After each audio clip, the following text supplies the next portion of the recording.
তোমার আমাকে এতিম করে ধরে গেছে, যে আমার আপুকে মারছে, আমি তার বিচার চাই।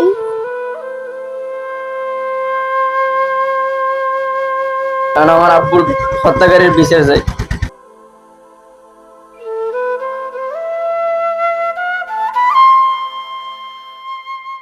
আমার ভাই যদি কোনো অপরাধ থাকতো তাহলে আমার মারতে পারতে, কিন্তু আমার ভাই কোনো অপরাধ নাই, আমার ভাই নিরপরাধ। এটা আমার মায় নিজের মনে স্বীকার করতে, আমার মায়ের রিকোয়েস্ট করে দিয়েছে, কিন্তু নিরপরাধ ভাবে আমার ভাই মারছে। গাড়ির কাগজপাতি লই গেছে, টাকা লই গেছে, সবকিছু নিয়ে ওই জায়গাতে পলাই গেছে। এই আমার দাবি, আমি সরকারের কাছে আবেদন করছি যে ওর খুনি বিপ্লবের আমি ফাঁসি চাই, অত দ্রুত গ্রেফতার করতে চাই।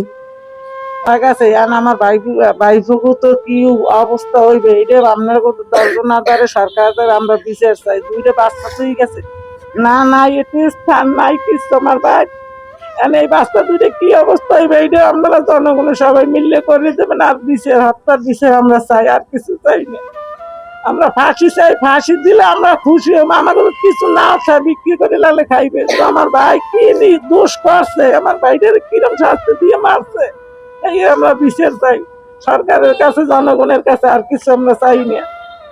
আমার দুইটা ভাই ফোলা ভাই, আমার ভাই কত আশা হলে মাই ফোলা দিলে মানুষ করবে, মাদ্রাসা সাতপাড়া হাতে চলছে, আগে কেটাই আম পড়াই বেলে হাইবে, তোমরা একটু ঘর বাড়ি করো, থুয়ে দেন আমার ভাই যাইয়ে তাহলে থাকবে। এটা আমরা জনগণের সবাই মিললে আমার এদিকেও তাকাইবেন, আমার ভাইয়ের বিচারের দিকেও তাকাইবেন। আজকের আমরা যে মানববন্ধনটি করতেছি, এটি ড্রাইভার হানিফের নির্মমভাবে হত্যার কারণে। আজকে আমরা সরকারের কাছে এই দর্ত আহ্বান জানাই যে এই যে বিপ্লব মণ্ডল, তাকে অচিরে গ্রেপ্তার করে তাকে ফাঁসির আওতায় আনা হোক। আর তার ফ্যামিলিতে যে অসহায় দুইটা বাচ্চা আছে, তাদেরকে সরকারের প্রতি দৃষ্টি আকর্ষণ করছি, তাদেরকে আর্থিকভাবে যতটুকু সম্ভব অতটুকু যেন সাহায্য পায়, এটা আমার বক্তব্য। যদি যদি সরকার যদি বিপ্লব মণ্ডলকে বিচারে আওতায় আনতে ব্যর্থ হয়, তাহলে পরবর্তীতে আমরা আরো বড়তর কর্মসূচির আহ্বান জানাবো। জেনেছেন যে ড্রাইভার আবু হানিফকে তার সহযোগী যে হেল্পার ছিলেন, ওই হেল্পার নৃশংসভাবে তাকে ছুরিয়াঘাত করে হত্যা করেছেন।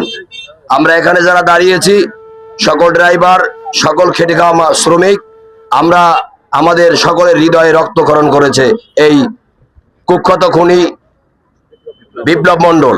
আমরা এখানে যারা দাঁড়িয়েছি, আইনের প্রতি শ্রদ্ধা রেখে বলতে চাই, যারা প্রশাসন আছেন, আইন শৃঙ্খলা বাহিনী, রক্ষাকারী বাহিনী যারা রয়েছেন, আমাদের দাবি একটাই, এই কুখ্যাত খুনি বিপ্লব মণ্ডলকে আইনের আওতায় এনে অতি দ্রুত তাকে ফাঁসি কার্যকরের জন্য আমরা এই দাবি জানাচ্ছি। এবং এই হানিফের দুটি সন্তান রয়েছেন এবং স্ত্রী রয়েছেন, তাদের আসলে এই হানিফের সংসার এখন নিঃস্ব পথে বসেছেন। আমরা সকলের প্রতি আহ্বান জানাবো যে এই ফ্যামিলিটার প্রতি যেন সবাই সদয় দৃষ্টি রাখেন, এটাই আমাদের আজকের দাবি। হানিফ একটি ভালো ড্রাইভার ছিল এবং ওর ভদ্র আচরণ সব দিক দিয়ে আমাদের ভালো লাগতো, কিন্তু আসলে কিছুদিন আগে, মানে গত বৃহস্পতিবার, মানে কয়দিন হয়েছে আজকে, শুনলাম ওর গাড়িতে থাকা হেল্পার ওরে ছুরিয়াঘাত করছে। তা আসলে অতটা গুরুত্ব দেয় না যে ছুরিয়াঘাত করছে, হয়তো ভালোই যেতে পারে, কিন্তু তারপরে আইসিইউতে এনেছে, শুনলাম অসুস্থ হয়ে পড়ছে, তারপর শুনলাম মারা গেছে।